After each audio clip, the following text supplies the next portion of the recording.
আমার সিটে কার ব্যাগ? এই ব্যাগটা তোমাদের কারোর না, তাহলে এই ব্যাগটা আমারও না, তোমাদের কারোর না। ওকে ওকে।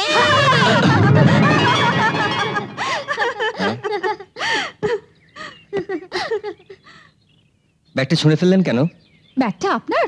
আগে সিটটা খালি ছিল তাই রেখেছিলাম, অতএব সিটটা আমার। মানে এ কি, আপনি বসে পড়লেন যে? Get up, I said just get up. মানে? No questions, get up. Okay please get up.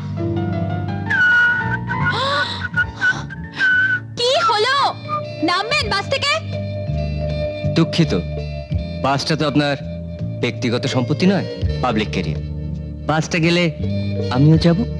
দেখুন, এটা চার্টার্ড বাস, দেখছেন তো এই বাসে কোনো পুরুষ নেই, লেডিজ অনলি। ঠিক আছে, আমি না হয় পেছনের সিটে গিয়ে বসছি, তাহলে তো আর কাউকে ছোঁয়াছুঁয়ির ব্যাপার হবে না। আমি কোনো কথা শুনতে চাই না, আপনি নামেন কিনা বলুন। এই আইভি, ড্রাইভারকে ডাক না। না না না, ডাকতে হবে না, ডাকতে হবে না, কাউকে ডাকতে হবে না, আমি নেমে যাচ্ছি। একটু সরুন, একটু সরুন। থ্যাঙ্কস। তবে একটা কথা মনে রাখবেন, এতটা পথ, রাস্তায় জঙ্গল, শুনেছি ডাকাতও বেরোয়, শুনেছি জঙ্গলে নাকি বাঘ ভাল্লুকও থাকে। তো এতটা পথ, বেচারা ড্রাইভার কিন্তু আপনাদেরকে একটা বাঁচাতে পারবে না। দেখুন, সেটা আমরা বুঝবো। Now you please get out. Okay, get out.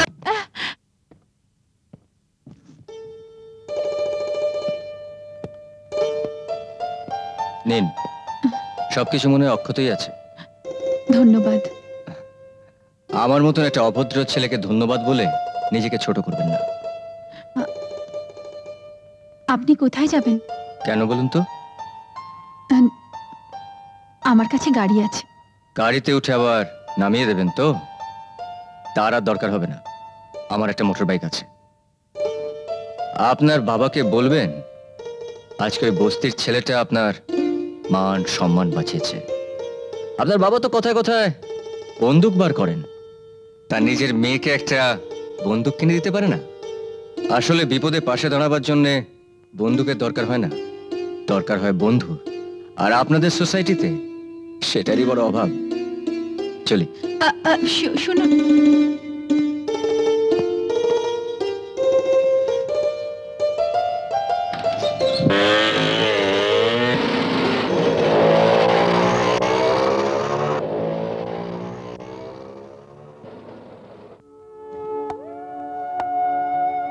আপনার বাবাকে বলবেন আজকে ওই বস্তির ছেলেটা আপনার মান সম্মান বাঁচিয়েছে। আপনার বাবা তো কথায় কথায় বন্দুক বার করেন, তার নিজের মেয়েকে একটা বন্দুক কিনে দিতে পারে না? আসলে বিপদে পাশে দাঁড়াবার জন্যে বন্দুকের দরকার হয় না, দরকার হয় বন্ধু। আর আপনাদের সোসাইটিতে সেটারই বড় অভাব। চলি।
চাপ বাবা, এ তো দেখছি একটা নতুন বিভ্রাট।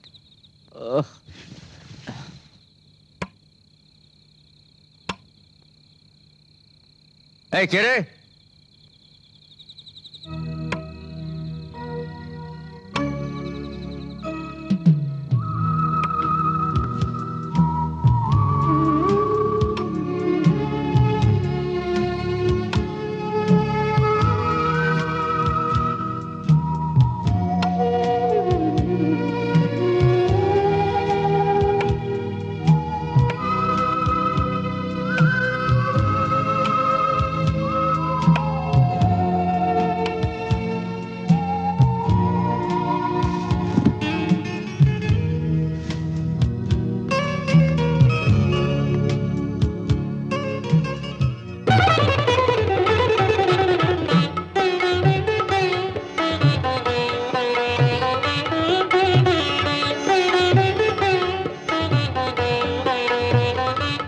লিলি, এখনো রেডি হওনি? তোমার মা তো গাড়িতে বসে রয়েছে। এই কি, তুমি শাড়ি পরেছো কেন? কেন ড্যাড, আমার শাড়ি পরে ভালো দেখাচ্ছে না? ভালো খারাপের প্রশ্ন নয়, খুব আনস্মার্ট দেখাচ্ছে। এসব টিপিক্যাল বাঙালি ড্রেস আমার পছন্দ হয় না। ড্যাড, কিন্তু আমার যে ভীষণ শাড়ি পরতে ইচ্ছে করছে ড্যাড। ইচ্ছে করলে পড়তে হবে? হ্যাঁ, আয়নায় গিয়ে দেখো না কিরকম আনস্মার্ট লাগছে। ছি, আমি দেখেছি তো ড্যাড, তুমি গিয়ে দেখো, আমাকে একটু আনস্মার্ট লাগছে না। এখন তো ইউরোপ আমেরিকাতে শাড়ি পরা চালু হয়ে গেছে ড্যাড। বলো না ড্যাড, তুমি না বললে তো আমি শাড়ি পরতে পারবো না ড্যাড। বলো না, হ্যাঁ বলো না ঠিক ড্যাড, আছে, হ্যাঁ ঠিক আছে, ঠিক বলো আছে। না। হ্যাঁ, কিন্তু আমার সামনে তুমি শাড়ি পরে আসবে না, okay? Oh my sweet dad, thank you dad. কি জায়গাটা কেমন লাগছে অতনু? খুব ভালো বাবা। কলকাতাতে যেরকম একটা নিরিবিলি জায়গা আছে, ভাবাই যায় না।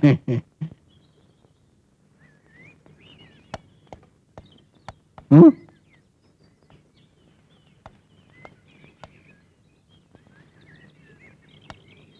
বাবা, মেম সাহেবের আবার শাড়িতে রুচি হলো কবে থেকে? হতেই পারে, আফটার অল মেয়ে তো। হুম,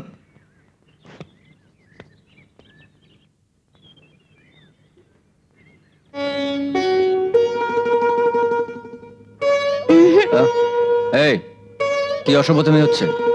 তোর ধ্যান ভঙ্গ করলাম। আমার ধ্যান ভঙ্গ করলি মানে? আমি আবার কার ধ্যান করছিলাম? একটা শাড়ি পরা মেয়ের। রাখে ইয়ার্কির একটা মাত্রা আছে। আচ্ছা, তুই আর কি বলছিস? তোর যদি সত্যি সত্যি মেয়েটাকে ভালো লেগে থাকে আমাকে বল না, আমি মার সঙ্গে কথা বলবো। জানিস দাদা, খুব ভালো হবে, দুবারই ঝগড়াটা তো মিটবে। তো আটটা মারবো একটা। আমার সঙ্গে ফাজলামি হচ্ছে? আমি তোর বড় দাদা না?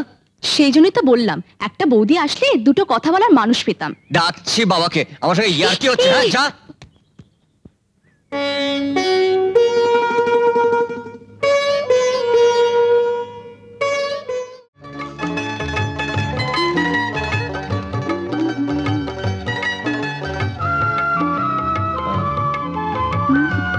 এ কি, জল পড়ছে না? ওফো, সত্যি পারা যায় না।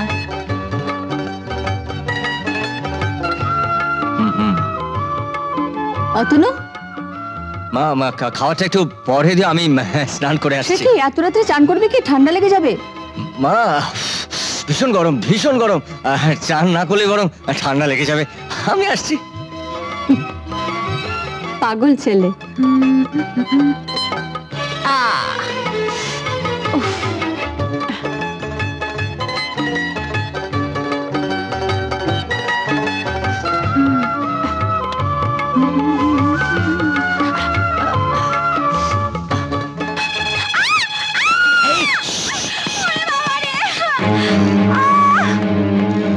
ওরে বাবা রে, ভূত!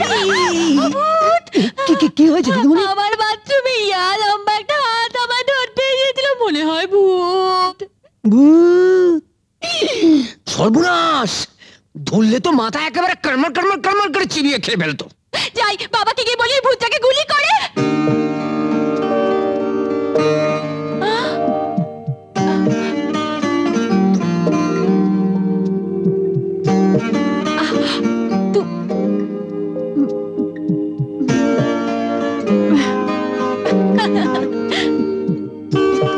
চলুন দিদিমণি, বন্দুক নিয়ে আস। চুপ! আসলে আমার তো বুঝি বন্দুক লাগে। আসলে আগে আসলে আসলে এই যে বললো ভূত, এই আসলে ভূতের এত বড় লম্বা হাত হয় বুঝি?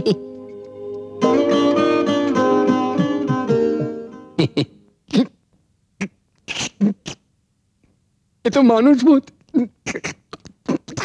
আরে কি হয়েছিল আমাকে বলবি তো? ও মা, হঠাৎ দেখে কি না একটা সুরালা আসলে আমার দিকে ধেয়ে আসছে। তাহলে আর কি, বন্দুক দিয়ে আসলে শিকার করো গিয়ে। ছি, মেজর দুর্লভ রায়ের মেয়ে আরশোলা দিকে ভয় পায়। হ্যাঁ বাপি ভীষণ ভয় পায়। ছি, আমার সাধনা মিটিল। কানুবাবু। আমার একটা ছোট কাজ করে দিতে পারবেন? একটা কেন, 100টা পারবো। আপনি বলেন। আমার এই চিঠিটা একটু গোপনে আমাদের মেজরের ঠিক আছে, আমাদের মেজরের মেয়ের ঘরের জানলা দিয়ে টুক করে ফেলে দিতে পারবেন? আমি? হ্যাঁ। ভয় করছে? ভয় তো পাওয়ারই কথা। এবার পারবেন তো? আপনি নিশ্চিন্তে থাকুন, আমি চোখ বন্ধ করে টুক করে ফেলা। আচ্ছা। আমার সাধনা মিটিল।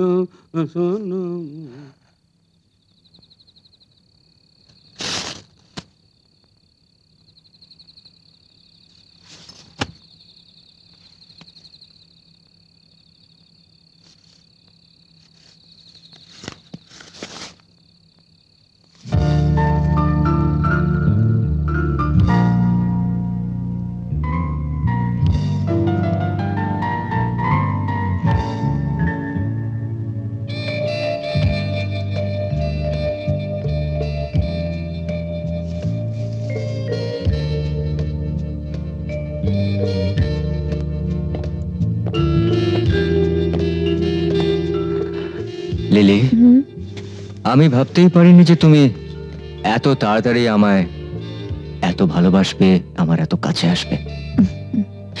ভালোবাসা কি কখনো বলে কয়ে আসে অতনু? ভালোবাসা তো হয়ে যায়। আমি তোমার হৃদয়ের আকাশে সব সময় নক্ষত্র হয়ে জ্বলে থাকতে চাই। আমি তোমাকে হারাতে পারবো না অতনু। তুমি আমাকে সব সময় তোমার বুকে জড়িয়ে ধরে রেখো। লিলি, যে ভালোবাসা সমুদ্রের মতন গভীর, আকাশের মতন নির্মল, সেই ভালোবাসা কখনো হারিয়ে যায় না। আমি চিরদিন তোমার আছি, তোমারই থাকবো।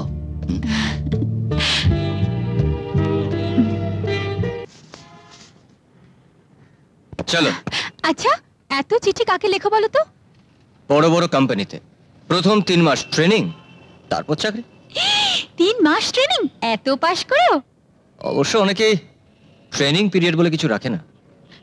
ভালোই হবে, তোমার তো একটা চাকরির খুব দরকার। কেন? ধুত, এভাবে আর লুকোচুরি করে দেখাশোনা করতে ভালো লাগে না। চলো না বাড়িতে জানিয়ে দিই। আমি না হয় কোনো রকমে আমার বাবাকে রাজি করাবো, কিন্তু তোমার বন্দুকধারী বাবা রাজি হবেন তো? হ্যাঁ। ধুত, রাজি না হলে পালিয়ে যাব, একেবারে বিয়ে করে সে সামনে এসে দাঁড়াবো। ততদিনে তোমার চাকরিটাও হয়ে যাবে, তখন কেউ কিছু আর বলতেও পারবে না। তখন তো আমি তোমার লিগ্যাল ওয়াইফ। Promise? প্রমিস।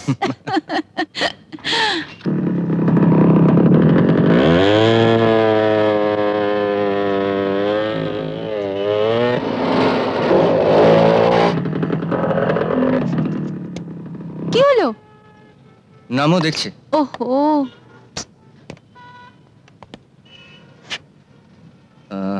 মনে হচ্ছে পেট্রোল শেষ হয়ে গেছে। ওফো, আমার কিন্তু ভীষণ দেরি হয়ে যাবে।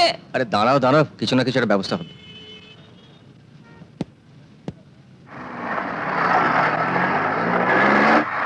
ড্রাইভার সাহেব, একটু লিফট দেবেন? মানে আমার মোটর বাইকে পেট্রোলটা ফুরিয়ে গেছে। বুঝতে তো পারছেন যে নতুন বিয়ে করেছি, এরকম একটা নির্জন জায়গায় বউকে ফেলে রাখা সম্ভব নয়। তো যদি একটু লিফট দেন। পারমিশনটা ড্রাইভার দেয় না, আমিই দিই। এত দূর? লিলি, গাড়িতে ওঠো।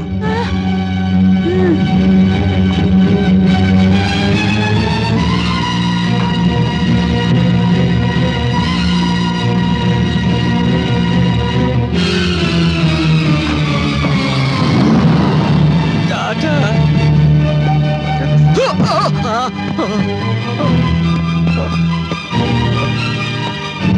এত বড় সাহস! কি হলো তুমি? আমি তোমাকে লিবার্টি দিয়েছি বলে তুমি তার অ্যাডভান্টেজ নেবে? কাউকে ভালোবাসা মানে তার অ্যাডভান্টেজ নেওয়া নয় ড্যাডি। আর আমি অতনুকে ভালোবাসি। ভালোবাসি? এসো। এসো। ড্যাডি, মা, আমায় ছেড়ে দাও ড্যাডি, প্লিজ। ড্যাডি, কি এসো। করছো ড্যাডি? আজ থেকে তুমি এই ঘরেই থাকবে। You are a prisoner in this house, বুঝেছো? তাতে কি লাভ হবে শুনি? তোমার মোহ কেটে যাবে। ভালোবাসার মোহ এক জিনিস নয় ড্যাড। সেটা তুমি এখনো বুঝতে পারছো না। তুমি কি সেটা তোমার নিজের জীবন দিয়ে বুঝতে পেরেছো? ড্যাড, তুমি মাকে ভালোবাসো না? আমি কি শুধু তোমাদের মোহের কারণে এই জগতের আলো দেখেছি? তুমি মাত্রা ছাড়িয়ে যাচ্ছ। ওই ভেত বাঙালি ছেলেটার সঙ্গে মিশে তুমি লঘু গুরু জ্ঞান হারিয়ে ফেলেছো। এটাকেই মোহ বলে, বুঝেছো?